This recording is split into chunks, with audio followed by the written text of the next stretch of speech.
Hello friend, welcome in home nursing academy. मैं अनिल कांटेवाल आपका बहुत बहुत स्वागत करता हूं। आज हम देखेंगे जो भी एग्जाम में बार बार रिपीट होने वाले क्वेश्चन है उनके बारे में। जो आपने पीछे के एग्जाम में देखे होंगे कि कई क्वेश्चन ऐसे होते हैं जो बार बार एग्जाम में आते रहते हैं, जैसे हिपेरिन वाला है जिसका आंसर प्रोटामिन सल्फेट है। तो ऐसे क्वेश्चन है ना, ये बहुत बार एग्जाम में आते रहते हैं। तो इन्हीं क्वेश्चन के हम बारे में हम बात करेंगे, क्योंकि जो ये क्वेश्चन है ये बार बार रिपीट होते हैं एग्जाम में। और एक बात ये बता दूं, जो मैंने जो क्वेश्चन लिए हैं वो थोड़े इजी लगेंगे आपको, क्योंकि वो हर बार एग्जाम में आपने देखे हैं, इसीलिए वो क्वेश्चन आपको इजी लगेंगे। और ये वीडियो आपके लिए बहुत ही इंपॉर्टेंट होने वाली है, तो वीडियो को शुरू से लेके एंड तक जरूर देखिए। तो इसमें हम सबसे पहला क्वेश्चन देखते हैं। Normal pH of human blood is between, जो नॉर्मल पीएच है ह्यूमन ब्लड की वो कितनी है। तो इसमें देखिए ऑप्शन में 6.5 टू 7.5, 7.35 टू 7.45, 8 टू 9 और 4.5 टू 5। तो इसका आंसर आप कमेंट में कीजिए। तो जो नॉर्मल ब्लड पीएच है वो कितनी होगी, 7.35 टू 7.45। ये क्वेश्चन एग्जाम में बहुत बार आया हुआ है। एम्स की एग्जाम है उसमें बहुत बार क्वेश्चन पूछा गया है, और जितनी भी नर्सिंग की एग्जाम है ये उसमें भी कई बार रिपीट हुआ है। तो आपको तो ये मेरे हिसाब से सबसे बेसिक और इजी क्वेश्चन लगा होगा।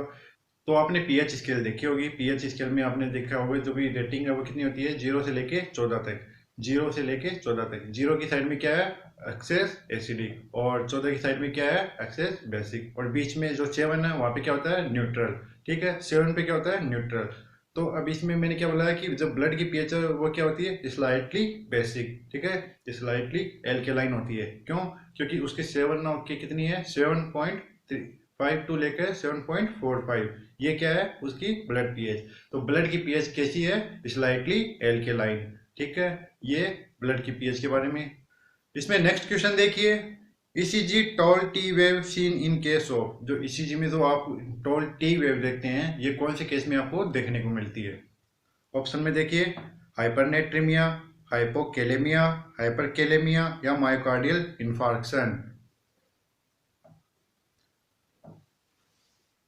तो जो टॉल टी वेव है ये आपको किस में देखने को मिलेगी, हाइपर केलेमिया में। ये क्वेश्चन बहुत बार आया हुआ है, इसका कई बार डायग्राम भी दे देते हैं। तो जो डायग्राम है उसमें आपको क्या देखने को मिलेगी, toll T wave. Toll T wave से आप समझ जाना ये किसका केस है, हाइपर केलेमिया का। और बात करता हूँ हाइपोकेलेमिया। हाइपोकेलेमिया में आपको क्या देखने को मिलेगा, प्रोमिनेंट यू वेव। ठीक है। और मायोकार्डियल इन्फार्क्शन में, मायोकार्डियल इन्फार्क्शन में आपको क्या देखने को मिलेगा, S T segment elevation. Next देखिए इसमें important question, antidote of heparin. Heparin का एंटीडोट बताइए। एग्जाम में बहुत बार क्वेश्चन रिपीट हुआ है, सबसे ज्यादा बार रिपीट यही होने वाला क्वेश्चन है कि हिपेरिन का एंटीडोट क्या है। तो ऑप्शन में देखिए, वारफेरिन, विटामिन के, नैलोक्सोन और प्रोटामिन सल्फेट। मेरे हिसाब से ये क्वेश्चन का आंसर तो सभी स्टूडेंट को आता होगा, तो जल्दी से कमेंट कीजिए।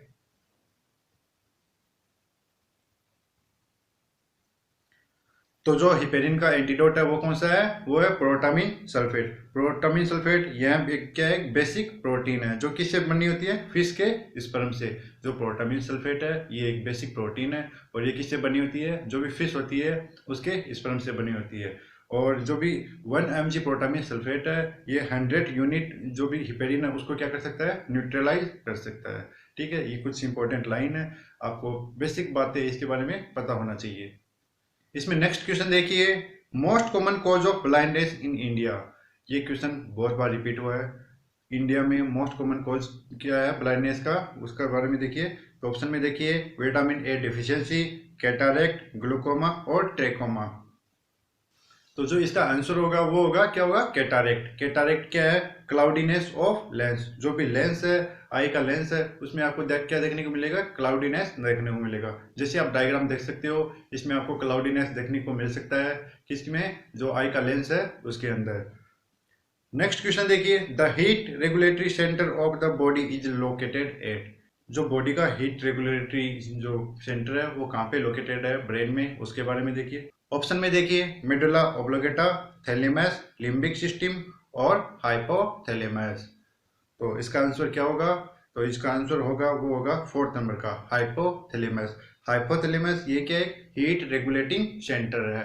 हाइपोथैलेमस हीट रेगुलेटिंग सेंटर है, जो अपने शरीर की स्किन, स्वेट ग्लैंड और ब्लड वेसल्स को क्या करता है, रेगुलेट करता है। किसके लिए, नॉर्मल बॉडी टेम्परेचर के लिए। और नॉर्मल बॉडी टेम्परेचर कितना होता है, 37 डिग्री सेल्सियस और 98.6 डिग्री फ़ारेनहाइट। ये क्या है, नॉर्मल बॉडी टेम्परेचर। और इसमें नेक्स्ट क्वेश्चन देखिए, drug of choice in increased ICP, increased intracranial pressure में ड्रग ऑफ चॉइस, एग्जाम में बार बार क्वेश्चन पूछा गया है। ऑप्शन में देखिए, IV mannitol, IV phenytoin, IV diazepam और आईवी नाइट्रोग्लिसरीन। तो जो इसका आंसर होगा वो होगा ए, मैनिटोल। और मैनिटोल में कितना, मैनिटोल 20%, ये याद रखना, मैनिटोल कितना देते हैं, 20%, किसमें, इंक्रीज इंट्राक्रैनियल प्रेशर में। Next question, normal tidal volume is, normal tidal volume कितना होगा। ऑप्शन में देखिए, 100 ml, second 400 ml, third 6000 ml और फोर्थ 500 ml। तो जो नॉर्मल टाइडल वॉल्यूम है ये कितना होगा, ये होगा 500 ml।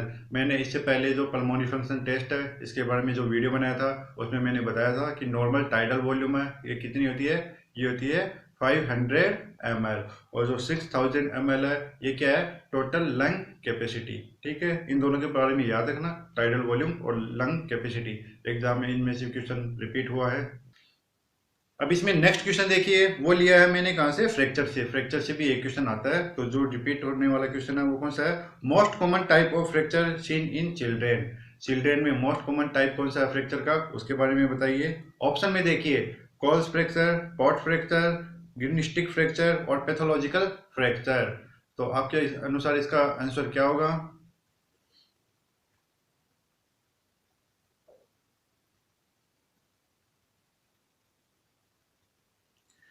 तो इसका आंसर होगा वो होगा green stick fracture. Green stick fracture का क्या होता है, ऐसा फ्रैक्चर जिसमें जो भी बोन है या तो वो क्या होता है, आधी टूट के ऐसे क्या हो जाए, बेंट हो जाए या एक साइड में लटक जाए। वो मतलब आपने ग्रीन स्टिक देखी होगी, जो ग्रीन स्टिक का मतलब क्या है, हरी लकड़ी। जब हम उसको तोड़ते हैं तो वो पूरी ऐसे बीच में से ऐसे नहीं टूट जाती, वो क्या जाती है, आधी टूटती है और आधी ऐसे मुड़ जाती है, वो क्या है, ग्रीन स्टिक। ठीक है, उस ग्रीन स्टिक के बारे में बता रहा हूँ। तो उस टाइप में जो टूटती है, उसी टाइप में जो बोन है वो क्या होती है, टूटने लगती है। तो बोन क्या मुड़ जाती है, तो जो बोन है वो क्या हो जाती है, एक बेंट हो जाती है। ठीक है, या हाफ टूटकर ऐसे मुड़ जाती है, वो क्या है, ग्रीन स्टिक फ्रैक्चर। और कॉल्स फ्रैक्चर, कॉल्स फ्रैक्चर ये क्या है, डिस्टल रेडियस बने उसका फ्रैक्चर है, कौन सा, कॉल्स फ्रैक्चर। एग्जाम में क्वेश्चन बहुत बार आया हुआ है कॉल्स फ्रैक्चर से और पॉट फ्रैक्चर से। पॉट फ्रैक्चर क्या है, fracture of lower end of fibula with dislocation of foot outward and backward. तो कॉमनली इसको बोल सकते हैं, जो एंकल वाला जॉइंट है उसके अंदर जो फ्रैक्चर होता है वो कौन सा है, वो है pot fracture. Call fracture distal radius है, उसका फ्रैक्चर होना वो क्या है, कॉल फ्रैक्चर। ये तीनों फ्रैक्चर है, बहुत इंपॉर्टेंट है, कई बार एग्जाम में इनमें से क्वेश्चन आया हुआ है। इसमें नेक्स्ट क्वेश्चन देखिए, the most common agent responsible for diarrhoea among children. Children में मोस्ट कॉमन कॉज कौन सा है डायरिया का, तो वो कौन सा वायरस है। उसमें देखिए, adeno virus, ribo virus, rota virus और राइनो वायरस। तो जल्दी से इसका आंसर है वो कमेंट कीजिए। तो जो मोस्ट कॉमन एजेंट है डायरिया का चिल्ड्रन में वो कौन सा है, वो है रोटा वायरस। एग्जाम में बहुत बार रिपीट हुआ क्वेश्चन है। तो जो रोटा वायरस है ये क्या है, मोस्ट कॉमन एजेंट है डायरिया का इन चिल्ड्रन। इसमें नेक्स्ट क्वेश्चन देखिए, BCG vaccine is the type of. जो बीसीजी वैक्सीन है ये कौन से टाइप की वैक्सीन है। ऑप्शन में killed vaccine, triple vaccine, live attenuated vaccine और कंबाइंड वैक्सीन। तो जो बीसीजी वैक्सीन है ये कौन सी टाइप की वैक्सीन है, ये है लाइव अटेन्युएट वैक्सीन। अब लाइव अटेन्युएट वैक्सीन क्यों है, क्योंकि यहाँ जो भी लाइव बोवाइन ट्यूबरकुलोसिस है पिछलाई है उससे मिलके बनी होती है। ठीक है, तो इसी को क्या बोलते हैं, लाइव अटेन्युएट वैक्सीन। और बीसीजी है, इसकी खोज किसने की थी, इसकी खोज की थी जो अल्बर्ट कार्मेट है एंड कैमिल ग्वेरिन है, उन्होंने की थी। और इन्हीं दोनों साइंटिस्ट के नाम पे इसका नाम पड़ा है बीसीजी वैक्सीन का, बेसिलस कार्मेट ग्वेरिन। कार्मेट और ग्वेरिन है वो क्या है, इनके साइंटिस्ट है जिन्होंने इसकी खोज की थी। इसमें 11th नंबर का क्वेश्चन देखिए, according to WHO how many antenatal checkup visit recommended to an pregnant women. According to WHO जो एन से विजिट होती है वुमेन के लिए, प्रेग्नेंट वुमेन के लिए, तो वो कितने होंगे। ऑप्शन में देखिए, first 1 visit, second 3 visit, 4 visit और 5 विजिट। तो जो इसका रियल आंसर होगा वो होगा थर्ड नंबर का। कितने विजिट होंगे, 4 विजिट। पहले 3 होते थे लेकिन अभी WHO के अकॉर्डिंग कितने एंटीनेटल चेकअप विजिट होते हैं, वो होते हैं 4। इसमें हम नेक्स्ट क्वेश्चन की बात करते हैं, when was the first round of pulse polio immunization was started. जो पल्स पोलियो इम्यूनाइजेशन है उसका फर्स्ट राउंड कब स्टार्ट हुआ था? ऑप्शन में देखिए, दिसंबर 1994, दिसंबर 1995, जनवरी 1994 और नवंबर 1996। ये रिपीटेड हुआ क्वेश्चन है, तो जो इसका रियल आंसर होगा वो होगा सेकेंड नंबर का, दिसंबर 1995। ये इसका फर्स्ट राउंड स्टार्ट हुआ था, किसका? Pulse polio immunization. तो इसमें से एक क्वेश्चन और बनता है, जो पल्स पोलियो इम्यूनाइजेशन है ये क्या एक प्रोग्राम है या कैंपेन है? तो जो पल्स पोलियो इम्यूनाइजेशन है ये क्या है? कैंपेन है। ठीक है, तो कई ये सोचते हैं कि एक प्रोग्राम है, क्योंकि कई इसके साथ में प्रोग्राम वर्ड वो ऐड कर देते हैं। तो जो पल्स पोलियो इम्यूनाइजेशन है ये एक कैंपेन है। अब इसमें नेक्स्ट क्वेश्चन देखेंगे, commonest complication of IUD insertion. IUD insertion का मोस्ट कॉमन कॉम्प्लिकेशन क्या है? ऑप्शन में देखिए, पेन, ब्लीडिंग, परफोरेशन और एक्टोपिक प्रेगनेंसी। तो जो इसका रियल आंसर है वो क्या होगा? वो होगा ब्लीडिंग। यानी जब भी आईयूडी इंसर्शन है तो उसमें आपको कॉमन कॉम्प्लिकेशन के रूप में आपको क्या देखने को मिल सकता है? वो देखने को मिलेगा ब्लीडिंग, वेजाइनल ब्लीडिंग आपको देखने को मिल सकती है। और वो सीरियस कॉम्प्लिकेशन क्या होगा? सीरियस कॉम्प्लिकेशन होगा वो होगा एक्टोपिक प्रेगनेंसी। दोनों में फर्क है, कॉमन वेजाइनल ब्लीडिंग और सीरियस कॉम्प्लिकेशन वो क्या होगा? वो होगा एक्टोपिक प्रेगनेंसी। इसमें नेक्स्ट क्वेश्चन देखिए, इंपॉर्टेंट है, major cause of maternal mortality in India. India में मेजर कॉज क्या है मैटरनल मोर्टेलिटी का? ऑप्शन में देखिए, obstruct labour, second abortion, third sepsis और फोर्थ हेमरेज। बहुत बार एग्जाम में क्वेश्चन रिपीट हुआ है, इसके बारे में आप देखिए। तो जो मोस्ट कॉमन कॉज है मैटरनल मोर्टेलिटी का इंडिया में वो है हेमरेज। ठीक है, तो जो हेमरेज है ये मोस्ट मेजर कॉज है किसका? मैटरनल डेथ का। किसमें? इंडिया में। इसमें 15 नंबर का क्वेश्चन देखिए, व्हेन एन इंडिविजुअल तो इसमें 15 नंबर का क्वेश्चन देखिए, when an individual blames other for his own mistakes it is called as. Question में पूछा गया है कि जब भी कोई व्यक्ति है वो अपनी कोई मिस्टेक के कारण दूसरों को क्या करता है? वो ब्लेम करता है, यानी दूसरों को दोष देता है। तो वो कौन सा डिफेंस मैकेनिज्म है? ये डिफेंस मैकेनिज्म से पूछा गया है, मतलब कि मैंने कोई गलती की है और मैं अपने आप के बचाव के लिए किसी दूसरों को दोष दे रहा हूँ। तो ये कौन से टाइप का डिफेंस मैकेनिज्म है? ऑप्शन में देखिए, projection, second regression, third aggression और फोर्थ कंपनसेशन। तो इसका आंसर क्या होगा? तो जो इसका रियल आंसर है वो होगा क्या? प्रोजेक्शन। प्रोजेक्शन का मतलब बहाने बनाना, यानी वो एक्सक्यूज देता है, अपने आप को बचाने के लिए दूसरों पे दोष लगाता है। ये क्या है? प्रोजेक्शन। रिग्रेशन, रिग्रेशन में जो भी कैंडिडेट है वो क्या है? बच्चों की तरह व्यवहार करने लगता है, रोने लगता है, वो क्या है? रिग्रेशन। अग्रेशन, ये क्या है? अग्रेशन होना, अग्रेसिव अपना यानी गुस्सा दिखाना, वो क्या है? अग्रेशन। इसमें नेक्स्ट क्वेश्चन देखिए, a person seeing a design on the floor thought it was a fossil, it is an example of. तो इसमें क्वेश्चन में ये पूछा गया है कि एक फर्श है उस पर एक डिजाइन दिखाई दे रही है, लेकिन जो पर्सन है उसको क्या परसेप्ट कर रहा है कि वहां पे क्या एक फॉसिल है। तो ये किसका एग्जांपल है? तो इसके ऑप्शन में देखिए, इल्यूजन, डिल्यूजन, हेलुसिनेशन और आइडिया ऑफ रेफरेंस। तो इसका आंसर होगा वो क्या होगा? वो होगा इल्यूजन। इल्यूजन क्यों होगा? क्योंकि फर्श पे डिजाइन मौजूद है, वहां पे डिजाइन है, लेकिन वो उसको क्या कर रहा है? मिस परसेप्ट कर रहा है। ठीक है, उसको समझ में नहीं आ रहा था कि ये कौन सी डिजाइन है, उसको एक फॉसिल लग रहा था, वो क्या है? इल्यूजन। और यहाँ पे हेलुसिनेशन होता है, वो कैसे होता है? अगर फर्श पे डिजाइन होती ही नहीं, ठीक है, फिर भी उसको वहां पे फॉसिल लग रहा है, वो क्या है? हेलुसिनेशन। दोनों में फर्क है, फर्श पे डिजाइन है और उसको वो क्या लगा? फॉसिल, वो क्या है? इल्यूजन। ये क्या है? क्योंकि वहां पे डिजाइन प्रेजेंट है, तो वो क्या है? इल्यूजन है। अगर फर्श पे डिजाइन होती ही नहीं, ठीक है, फर्श पे डिजाइन कोई डिजाइन नहीं है लेकिन फिर भी उसको लगती है कि यहाँ पे डिजाइन है, वो क्या है? हेलुसिनेशन। और इसमें नेक्स्ट देखिए, extra pyramidal symptoms are side effect of. जो एक्स्ट्रा पिरामिडल सिम्टम है, ईपीएस है, वो किसके साइड इफेक्ट हैं? ऑप्शन में देखिए, anti Parkinson agent, anti manics agent, anti depressant agent और एंटी साइकोटिक एजेंट। तो जो इसका आंसर होगा वो होगा एंटी साइकोटिक एजेंट। जो ईपीएस है, एक्स्ट्रा पिरामिडल साइड इफेक्ट है, जैसे एकस्थीसिया है। एकस्थीसिया क्या होता है? मोटर रेस्टलेस, यानी जो पेशेंट है ना जो बैठ सकता है ना कुछ और कर सकता है, वो क्या है? उसमें मोटर रेस्टलेसनेस देखिएगा, वो चलता फिरता भागता कूदता वैसे मिलेगा, वो क्या है? एकस्थीसिया। नेक्स्ट, टार्डिटिव डिस्काइनेसिया और डिस्टोनिया, ट्रेमर, ब्रेडिकाइनेसिया। जो पार्किंसन टाइप के जो भी आपको उसमें क्या देखने को मिलेगा? सिम्टम्स देखने को मिलेंगे।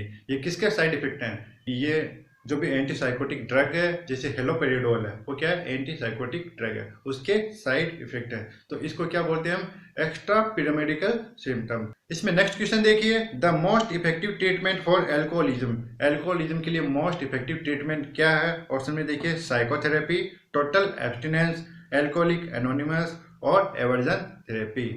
तो इसके अकॉर्डिंग आपका क्या आंसर होगा? तो इसका आंसर होगा, वो होगा सी, एल्कोहलिक एनोनिमस। क्यों? तो जो एल्कोहलिक एनोनिमस ग्रुप है उसमें हम ऐसे पेशेंट उन अदर पर्सन से मिलवाते हैं जो पहले से एल्कोहलिक हो चुके हैं और उसका ट्रीटमेंट ले चुके हैं और उसका उनको पता है कि इसका क्या किस तरह का एक्सपीरियंस है।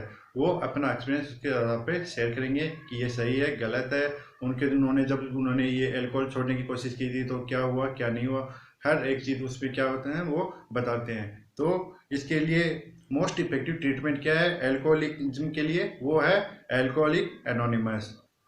इसमें नेक्स्ट क्वेश्चन देखिए, suicidal risk is the highest in which of the following? Option में देखिए, major psychotic disorder, major depression, major drug dependence और सीवियर मेंटल रिटार्डेशन। क्वेश्चन में पूछा गया है कि ऐसे कौन से कैटेगरी के पेशेंट हैं जिनमें सबसे ज़्यादा चांस रहते हैं किसके, सुसाइडल अटैक के। तो इसका आंसर होगा, वो होगा मेजर डिप्रेशन। ये मेजर डिप्रेशन का सबसे यानी जो साइड इफेक्ट है, यानी वो क्या है कि उसमें जो पेशेंट है उसमें क्या देखने को मिलेगी, सुसाइडल टेंडेंसी, उसमें सुसाइडल टेंडेंसी देखने को मिलती है किसमें, मेजर डिप्रेशन में। बहुत बार रिपीट हुआ है ये क्वेश्चन। इसमें 20 नंबर का क्वेश्चन देखिए, human body contains how much percentage of water? जो ह्यूमन बॉडी है उसमें कितना परसेंटेज वाटर मिलता है? ऑप्शन में देखिए, 40%, 50%, 60% और 90%। तो इसका आंसर क्या होगा? तो इसका रियल आंसर होगा, वो होगा 60%। क्यों? जो एक हेल्दी एडल्ट पर्सन है उसको टोटल बॉडी वेट का 60% वाटर है और फ्लूइड है उसमें पाया जाता है। ठीक है, और एक चीज़ और बताता हूँ, अगर आप में कभी भी 1% पानी की कमी होगी तो उसमें क्या है, जो पर्सन है उसको प्यास लगती है। अगर किसी पर्सन में 10% पानी की कमी हो जाए तो उस पर्सन की क्या हो सकती है, डेथ हो सकती है। ठीक है, ये नॉर्मल बेसिक नॉलेज की बातें हैं। 1% की कमी पे आपको प्यास लगेगी और अगर 10% कमी की वाटर जो फ्लूइड है उसकी कमी होगी तो क्या हो सकती है, पेशेंट की जो पर्सन है उसकी डेथ हो सकती है। इसमें नेक्स्ट देखिए, which vitamin helps in wound healing? Wound healing के लिए कौन सी विटामिन है वो जिम्मेदार है, कौन सी विटामिन है वो हेल्प्स करती है? ऑप्शन में देखिए, vitamin A, vitamin C, vitamin E और विटामिन के। तो जो विटामिन सी है वो क्या है, एक वाउंड हीलिंग विटामिन है और इसका अदर नाम क्या है, ascorbic acid. Ascorbic acid vitamin C है, उसका क्या है, केमिकल नाम है। और इसमें नेक्स्ट देखिए, फ्लोरेंस नाइटिंगेल वाज बोर्न। तो जो मोस्टली एग्जाम होती है उसमें फ्लोरेंस नाइटिंगेल का क्वेश्चन एक ना एक तो आता ही है कि उसका जन्म कहाँ पे हुआ, उसका जन्म कौन से ईयर में हुआ और उसने क्या काम किया, कौन से वार में उसने पार्टिसिपेट किया, कौन सा उसने स्कूल खोला। ठीक है, ये इससे रिलेटेड क्वेश्चन आते रहते हैं। तो इसमें देखिए, फ्लोरेंस नाइटिंगेल का जन्म वो कब हुआ? ऑप्शन में देखिए, मई 12 1820, मई 12 1832, अप्रैल 7 1820 और जून 7 1842। तो जो इसका रियल आंसर है वो क्या होगा, 12 मई 1820। तो 12 मई को हम क्या बनाते हैं, नर्सिंग दिवस बनाते हैं। ठीक है, तो उनका जन्म कब हुआ, 12 मई 1820 में। और उनकी डेथ कब हुई, ये भी क्वेश्चन आ सकता है। तो उसकी डेथ हुई 13 अगस्त 1910 में। और उन्होंने एक जो वॉर है उसमें पार्टिसिपेट किया था, वो कौन सा था, क्रीमियन वॉर। मतलब पार्टिसिपेट का मतलब ये है कि जो भी क्रीमियन वॉर में जो भी सैनिक जो भी क्या हुए थे, घायल हुए थे, इंजर्ड पर्सन थे, उनको उन्होंने क्या दिया था, ट्रीटमेंट दिया था। ठीक है, और इसीलिए जो भी फ्लोरेंस नाइटिंगेल है उनको मॉडर्न नर्सिंग का पायनियर कहा जाता है। इसमें 23 नंबर का क्वेश्चन देखिए, an intentional touching of the patient body without consent of drug. यानी कोई भी नर्स, कोई भी डॉक्टर या कोई भी अदर पर्सन है किसी भी पेशेंट को बिना उसकी सहमति से उसको अगर टच कर रहा है तो इसे क्या कहते हैं? ऑप्शन में देखिए, नेग्लिजेंस, असॉल्ट, बैटरी और माल प्रैक्टिस। ठीक है, तो इसका आंसर क्या होगा, वो होगा बैटरी। ठीक है, अगर किसी भी पर्सन को मैं उसके बिना परमिशन के उसको टच कर रहा हूँ, ठीक है, जानबूझ के, वो क्या है, वो होगा बैटरी। नेग्लिजेंस ये क्या है, ये क्या है, अन इंटेंशनल टॉर्ट है। और बैटरी असॉल्ट ये क्या है, ये इंटेंशनल टॉर्ट है। माल प्रैक्टिस ये क्या है, अन इंटेंशनल टॉर्ट। मैंने टॉर्ट का एक वीडियो बना रखा है, आप जाके उसमें देख सकती हो, आप वहाँ पे समझ जाओगे कि जो इंटेंशनल और अनइंटेंशनल टॉर्ट है उनके बारे में। नेक्स्ट क्वेश्चन देखिए, the most common site of hospital acquired infection is. Hospital acquired infection की मोस्ट कॉमन साइट क्या है? ऑप्शन में देखिए, surgical site, respiratory tract, urinary tract और आईज।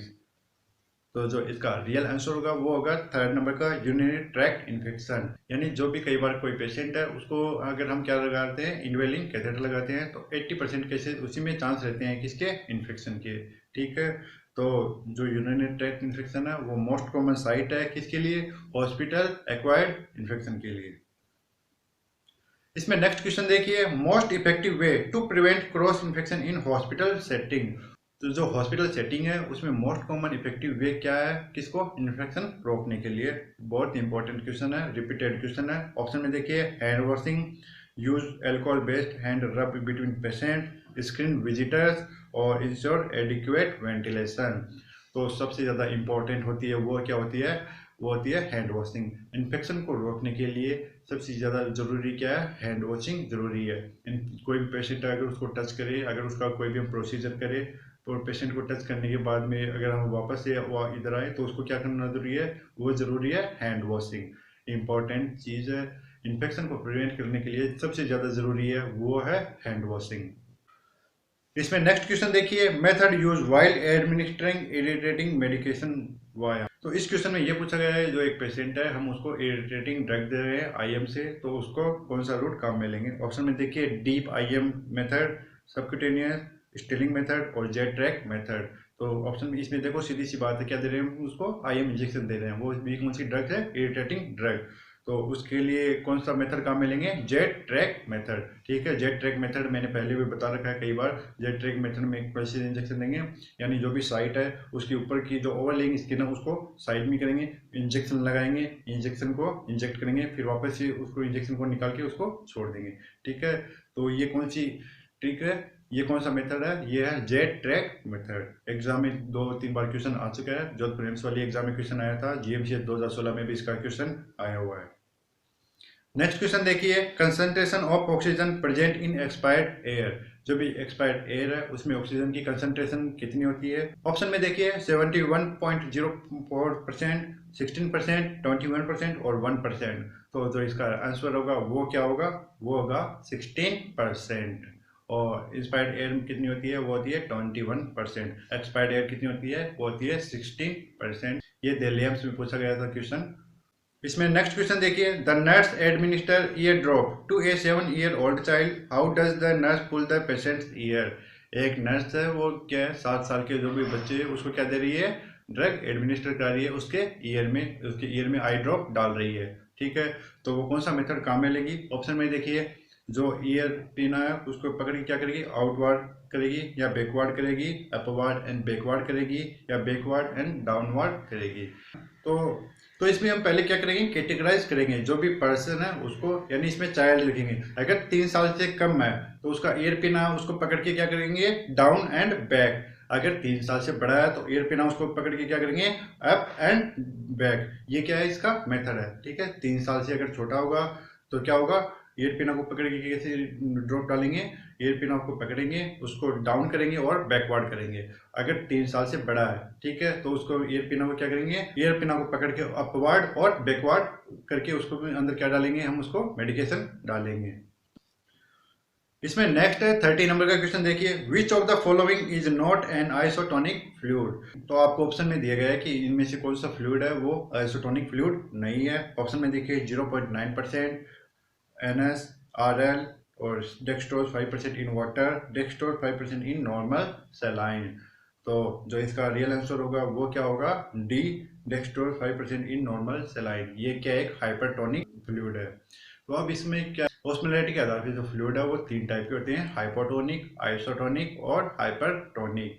हाइपोटोनिक का मतलब क्या होता है, जो ऑस्मोलैरिटी है वो कितनी होगी, बिलो 250, वो क्या है, हाइपोटोनिक। और 250 से लेके 370 के बीच में क्या होता है, आइसोटोनिक। और 370 से अब वो क्या होगा, हाइपरटोनिक। तो जो 0.9% NS है उसकी जो ऑस्मोलैरिटी वो कितनी होती है, वो होती है 308। ठीक है, तो वो भी क्या है, आइसोटोनिक फ्लूइड है। RL ये भी एक आइसोटोनिक फ्लूइड है। D5 ये भी एक आइसोटोनिक फ्लूइड है। लेकिन जो DNS है उसकी जो ऑस्मोलैरिटी है वो 375 से ज़्यादा होती है, तो वो क्या एक हाइपरटोनिक फ्लूइड है। ठीक है, ये क्या है, फ्लूइड के बारे में, प्रिंट के बारे में मैं डिटेल में स्टडी करूंगा जब भी हम फ्लूइड और इलेक्ट्रोलाइट के बारे में पढ़ेंगे उसके अंदर। ठीक है, ये थे कुछ इंपॉर्टेंट क्वेश्चन, और इसमें मैंने अभी तक ओबीजी के जो इंपॉर्टेंट क्वेश्चन है वो ऐड नहीं किए। उनके लिए मैं अलग ही वीडियो बनाऊंगा, क्योंकि ओबीजी के थोड़े ज़्यादा क्वेश्चन है, तो उसके लिए अलग एक वीडियो बनेगा। और इसमें देखो नॉर्मल सी बात बता देता हूँ, ओबीजी के जो भी साइन सिम्टम है उनसे इंपॉर्टेंट क्वेश्चन आता है, और जो निकल फॉर्मूला है और अबॉर्शन है उसी क्वेश्चन कई बार आया हुआ है, तो उनको भी एक बार देख ले। और उनका मैं अलग से एक बार वीडियो ज़रूर बना दूंगा जिसमें आपको इनके बारे में हेल्प मिल सकती है।